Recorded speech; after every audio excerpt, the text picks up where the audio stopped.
Hi everyone, welcome to Azad Revenge Stories channel. I'm Kayla Monroe, 28 years old, and my parents, who have been paying for my little sister Lauren's tuition at the local community college, buying her a shiny new car, and funding her weekend trips to New York for years, even though I've never gotten a dime like that, suddenly demanded I split all the household bills because they said it was my responsibility to help out as the older daughter. The fork froze halfway to my mouth when Dad cleared his throat in that heavy way during dinner in our creaky old Pennsylvania house. You know, the one right before someone drops a bomb and acts like it's just casual talk. "Kaler," he said, not even looking up from the roast I'd spent an hour prepping on our ancient stove. "Things need to change around here. I've done the math and it's not fair anymore that we're carrying everything while you just live here." Mom chimed in quick, her voice sharp over the clink of plates. "Exactly. Lauren's off building her future, but you're 28. Time to pull your weight. Mortgage repairs for this leaking roof. Our $2,000 heating bills hit $500 a month in winter. Split it $5,050 starting next month." I set my fork down steady even though my stomach twisted. They'd pushed me to quit my freelance writing gigs years ago to help run the house. And now they stared at me like I was some freeloader sponging off their sacrifice for Lauren's every whim. "Okay," I said calmly. Dad blinked caught off guard. "No tears, no begging. You're right. Equal shares it is." But inside something snapped cold and sharp. If they wanted partners, not family, I'd give them exactly that. And they had no clue what they just unleashed. What would you do if your parents favored your sibling like this and hit you with sudden bills? Drop a comment sharing your story. I read them all. The morning after that dinner, I woke up early in my room and got straight to it. No more handling the whole house like before. I made my own coffee in a single mug, scrambled eggs just for me, and left the kitchen counter empty for them to figure out. From now on, my space stayed my responsibility. Swept floors, folded laundry in my closet, groceries from the corner market paid with my card. The common areas, their problem under this new equal deal. Dad was the first to notice when he stumbled down for breakfast. "Where's the pot of coffee and my shirts ironed?" he grumbled, rummaging through cabinets that hadn't been stocked since I stopped the big shops. I shrugged from my spot at the table, sipping mine. "You can brew your own, Dad. We are splitting everything, remember? That includes chores." He stared, mouth half open, then muttered something about me being stubborn and headed to the garage for his tools. The roof had been dripping again, overnight buckets catching water from cracks in the old ceiling, something I'd usually call the repair guy for. Not anymore. By noon, chaos hit full swing. Dad decided to fix the roof himself, hauling a ladder from the shed and climbing up in his work boots. I heard the scrape from inside, then a thud and a yell. Peeking out the window, I saw him on the ground clutching his wrist ladder tipped over. "Damn it," he cursed, limping back in with a swollen hand. Turns out it was a mild sprain, but the ER visit cost him a couple $100 out of pocket. No insurance covering DIY mishaps like that. He glared at me while Mom wrapped it in the living room. "You could have helped," he said. "Equal partners handle their half." I replied evenly, pointing to the lease-like agreement I jotted down on paper. Roof's shared space now. Mom wasn't faring better in the kitchen. With no one meal prepping, she started relying on those frozen microwave meals from the dollar store boxes piling up on the scarred wooden counters. Grease stains spread dishes stacked in the sink until it overflowed. One evening, she tossed her red gym socks into the communal washer without sorting my white blouse. Came out a tragic pink shade ruined for good. I held it up when she pulled it from the dryer. "This was $1.60 new," I said, showing the tag on my phone. "Property damage fee. I'll need reimbursement." She rolled her eyes. "It's just a shirt, Kaler. Wash it again." But I pulled out my notebook, labeled it partnership ledger, and logged the charge right there. $1.60 plus 10 for inconvenience. "Business rules," I told her. "You pay your share or we call it even." The arguments escalated over little things. Dad came home late one night complaining about the heating bill spiking because the furnace vents were clogged with dust. No one had cleaned them. The old system rattled like a dying engine, leaving the house chilly despite the thermostat cranked up. "Why is it so cold in here?" he barked, rubbing his hands. "I do my vents," I said from my warm room door cracked. "Yours are on you now, Dad. Equality means no free rides." He slammed a cabinet, but I just added it to the ledger shared utility hike. His portion due.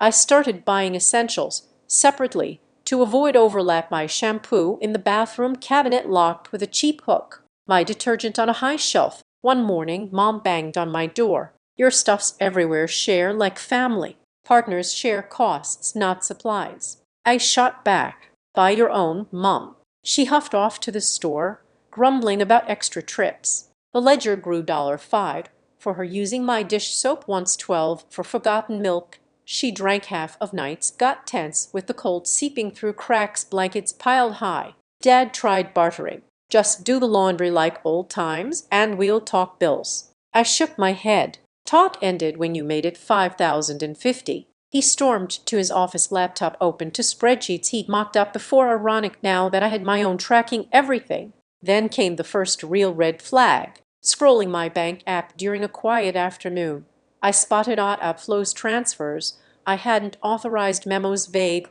like family assist. My heart picked up. These weren't random. They lined up with dates Mom mentioned Lauren's latest expense. I screenshotted them, quick fingers flying. I snapped the notebook shut, pulse steady, but mind racing. Time to dig deeper into those numbers. One evening, as I walked past the living room, I happened to catch voices whispering inside. Dad and Mom sat on the sagging couch, papers spread on the coffee table under the weak lamplight. I froze in the hallway, heart thutuing, and pressed close to listen without a sound. "Another transfer to Lauren's account," Dad said low, tapping his phone screen. 10,000 from the joint savings, the part Kaler built up from those old freelance checks. "She won't notice if we frame it as household reserves." Mom hesitated, then nodded. "She needs it more. Her tuition's due, and that new car payment hit hard. Plus, she's sending chunks to her ex for rent in Philly. He's drowning in debts from those Vegas weekends." I bit my lip to stay silent, fists clenching. Lauren knew about the shared pot. We talked savings goals years back when I was grinding writing gigs to contribute, but she'd hidden this, dipping into bankroll her flashy life, party nights, club tabs masked as emergencies. Dad scrolled further. "Memo it says help like last time. Family supports family, right? Kaler's not using it anyway. Holed up in her room." Mom sighed but agreed. "Just keep it quiet. If she finds out, it'll blow up, especially after pushing her on bills." The betrayal sank in like ice. They'd raided my portion, funneled straight to Lauren's whims and her deadbeat ex's gambling holes. Vegas trips, rent for a guy she dumped months ago, all while painting me as the burden at dinner. My blood boiled, but I slipped away to my room before they spotted me. Hands shaking, I grabbed my phone and logged into the bank app, pulling out statements. There they were, multiple outflows over months, highlighted transfers with those shady notes: family assist, sis tuition boost. Each one traced back to Lauren's card activity. I cross-checked online her social posts bragging about spa days and club outings right after dates. The ex's name popped in a shared lease record. I dug up quick proof she'd wired him thousands for his fresh start post-breakup, all sourced from our pot. I printed the pages at the local library next day, blacking out nothing, highlighting key memos in yellow. Back home, I stuffed them into a locked drawer in the old oak desk, key tucked under my mattress. No confronting yet. Evidence first. Dad walked in later, oblivious. "Everything okay?" he asked, eyeing my tense face. "Fine, Dad," I forced out voice, even just balancing my side. He shrugged and left, but inside rage built, not wild, but calculated. That night, I dove into research on my laptop, dim screen glowing in the cold house. Pennsylvania law on adult kids' savings in joint family accounts.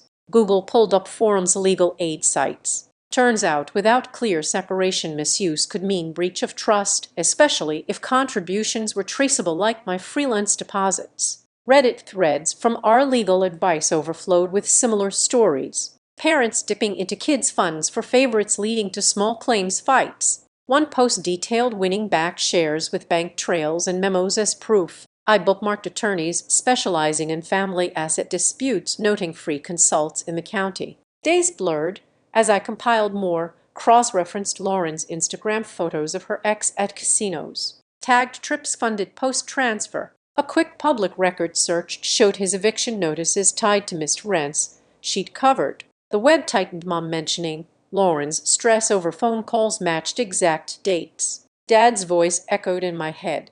Family supports. But this wasn't support. It was theft propping her up while starving my future. I cross-checked balances. My original 10,000 had shrunk by half, rooted without a word. Anger turned to steel resolve. No more blind trust. I emailed a lawyer template, query attaching redacted scans for advice. Replies trickled.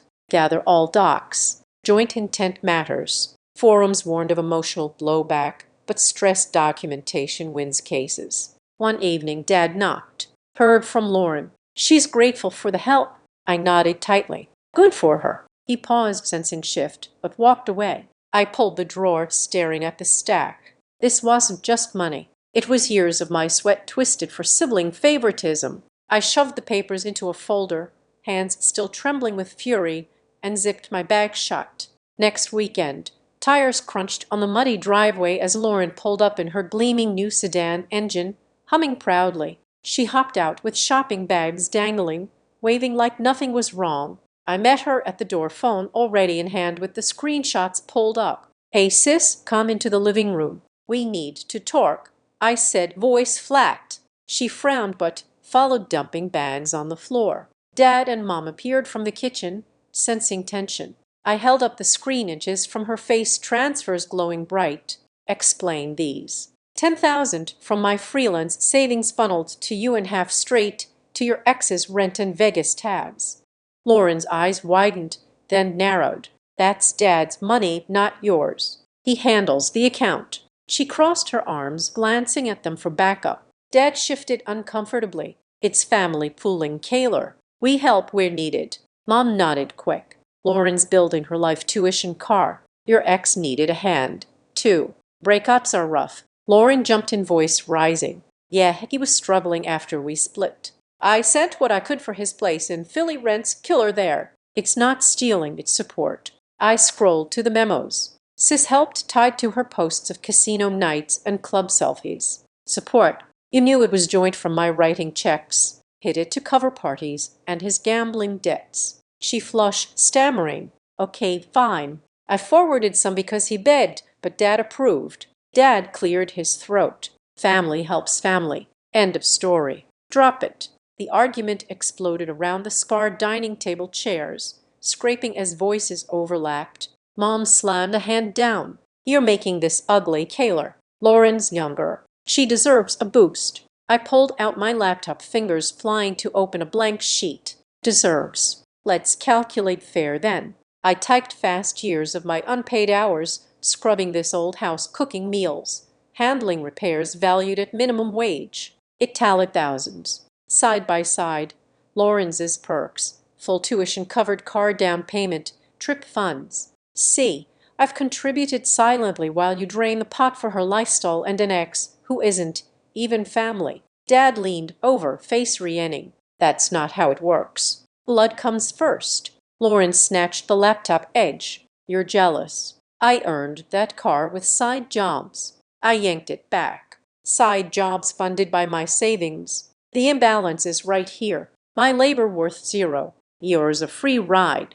Mom teared up. We raised you better than this fighting. But I hit print, pages warring from the ancient printer in the corner. Fresh sheets landed, warm charts showing my inputs versus their diversions to Lauren's ex via her wires. I slid the stack across the table. Read it. My years here equal real value. Now compare to the favoritism. Dad scanned, muttering denials. Numbers don't capture love. Lauren crumpled a page. Mrs., you're ruining everything. Voices piqued her, yelling about my control-freaked attitude. Dad defending one-time helps. Mom pleading unity. Plates rattled from the force of fists on wood. Tension snapped when Lauren shoved her chair back. Bags flying. I don't need this drama. Keep your stupid savings. She stormed to her car, tires spinning mud.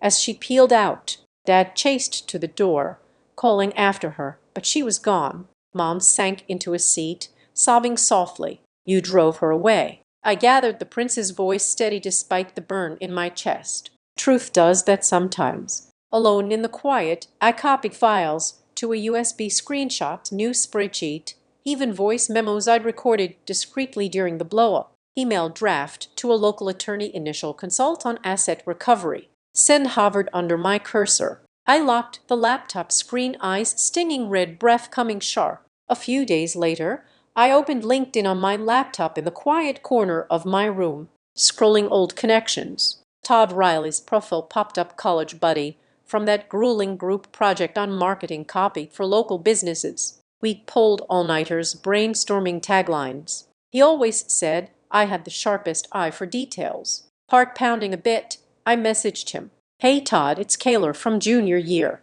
Life's thrown curves. Looking to jump back into writing. Any leads?" His reply came fast. "Caleb, been ages. That project was gold. You're still the wordsmith. Paying content for a PA firm now. Home repair guides for old houses. Need freelancers." Coffee chat. We met at a diner near Harrisburg, steaming mugs between us. Todd leaned in, grinning. "Tell me what's up." I sketched the basics, family mess, pushing me out, skills rusty after years, sidelined helping at home. He nodded, no judgment, rust nar. "We need fresh takes on leaky roofs and creaky furnaces. Stuff homeowners. Search nonstop, contract gig, 3,000 a month to start, remote scale. With clients my pulse quickened, that covered way more than any bill split they demanded.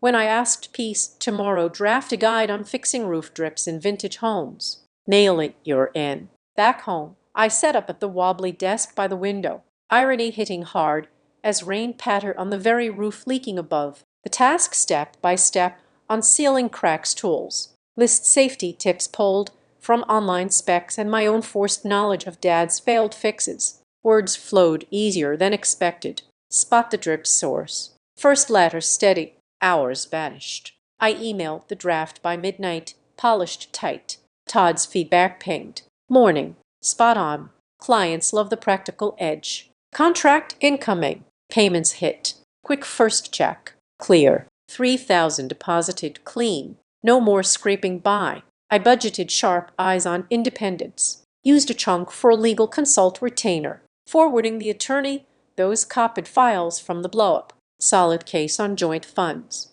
The email back read, "Proceed with small claims if needed." Relief washed over, but I kept grinding. Next gigs poured in, guides on furnace tune-ups. Wiring checks for century-old wiring. Clients raved in reviews. Real talk from someone who's lived it. Efficiency kicked in. I carved a routine, typing away while the house groaned around me. Heating bills spiked, that weak furnace straining against unmaintained vents. Thermostat futile. Dad banged on my door once. "House is freezing. Do something." I glanced up from edits. "Thy room's fine, Dad. Handle the rest." He grumbled off, but the wind felt tangible. My outward-funded freedom, not their chaos. With steady cash, I scouted apartments online, cozy units, downtown hardwood floors, no leaks. Drove to viewings on lunch breaks, picturing keys in hand, away from the mud and arguments. One spot stood out. One bedroom near the firm's remote hubs. Rent covered easy by gigs. Applications submitted, references from Todd glowing. The sense of control grew. No more ledger fights or hidden dips. My work built a buffer. Todd called midway through a draft. "You're killing it. Big client wants series on PA winters. To 4,000 next month." I agreed. Voice steady. Evenings I'd walk the neighborhood, mapping escape routes, energy light for the first time in years. Freedom tasted sharp amid the house's chill bills mounting elsewhere, but not on me. I signed the updated contract digitally,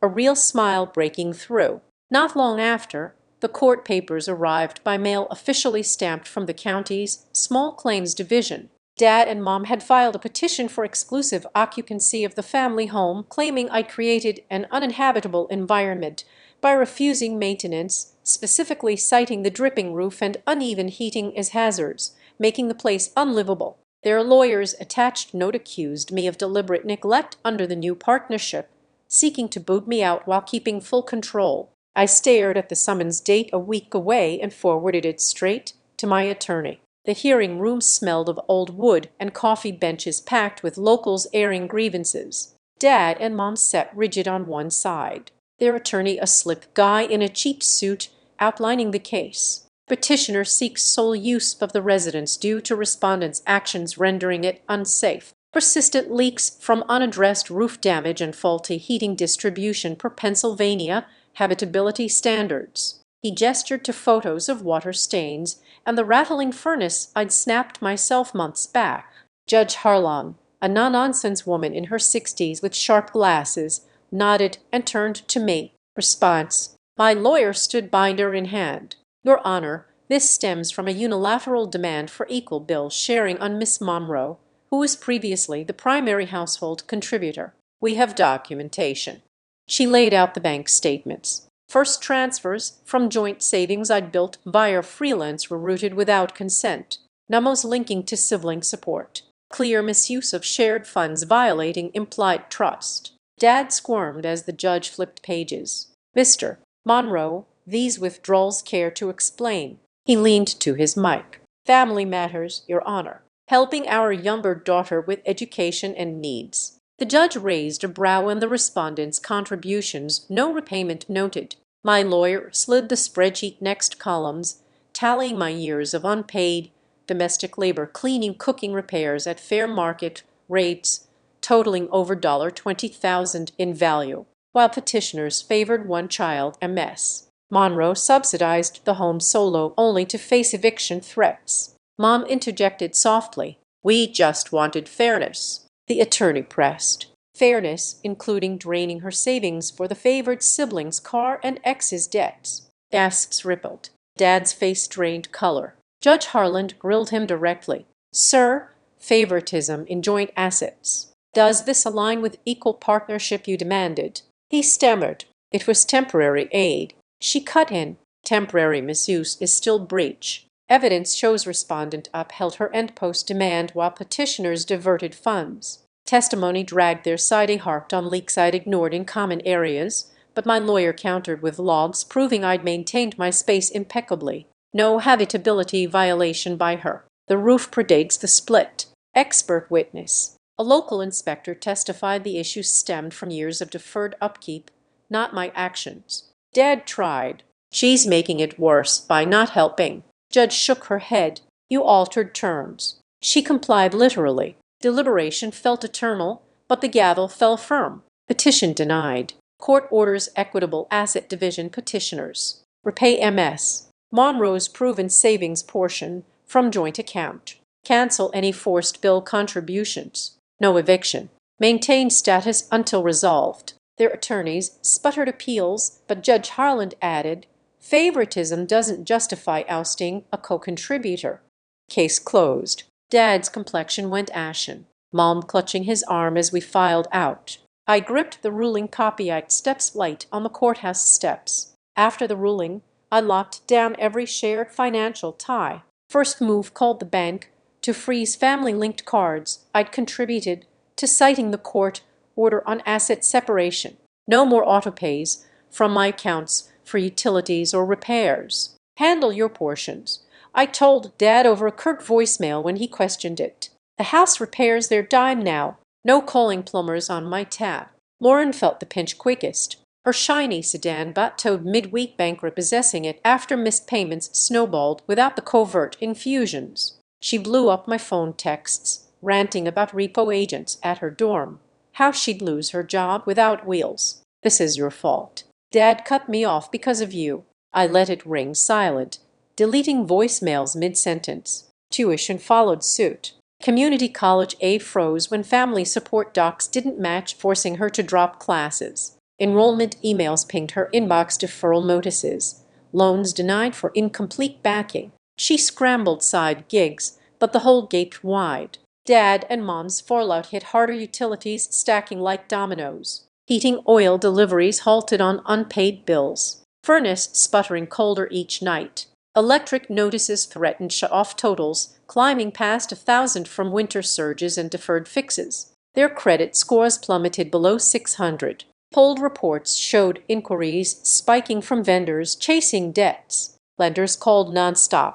One evening, I overheard Mom on the landline pleading extensions, voice cracking. Dad's temper flared in shouts about betrayal. But collections agents didn't care about family drama. Stress cracked their marriage open. Whispers turned arguments. Nights of slammed doors. Talks of separation floating in tense silences. "We can't afford this house anymore." Dad snapped once, catching me in the hall. Mom hovered, eyes hollow. "Help us, Kaler. Just this once." I shook my head. Court said equal. I'm done subsidizing. Calls multiplied. Lauren begging rides. Dad demanding one last wire. Mom's terror pleas for reconciliation. Each buzzed, ignored, straight to block list. Packing crept in amid the chill boxes stacked quietly in my room. Clothes folded neat, while frost-etched windows. The house felt heavier. Leaks worsening without funds, but my space stayed insulated with space heaters from gig earnings.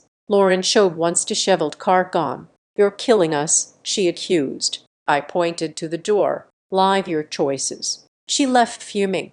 I zipped the final suitcase, turning from the shadowed walls. With my last bag in hand, I stepped into the bright downtown apartment he's jingling fresh. Hardwood floors gleamed under afternoon light. No drips or drafts, just space mine alone. First act blocked every family number and email, silencing the barrage of pleas. No more voicemails from Lauren about lost classes. No Dad's demands for cash infusions. The quiet, hummed empowering chains snapped. Work with Todd exploded from there. Gig-stacked series on winterizing old PA homes turned viral with clients' paychecks padding savings faster than expected. "You're a natural," he emailed after a big payout. "Expand to blog features." I dove in, desk by the window overlooking streets buzzing free. No house-chill distractions. Focus sharpened, portfolio growing weekly. Bills paid, seamless emergency fund balloon, security I'd bill. Solo not siphoned evenings brought the journal pens,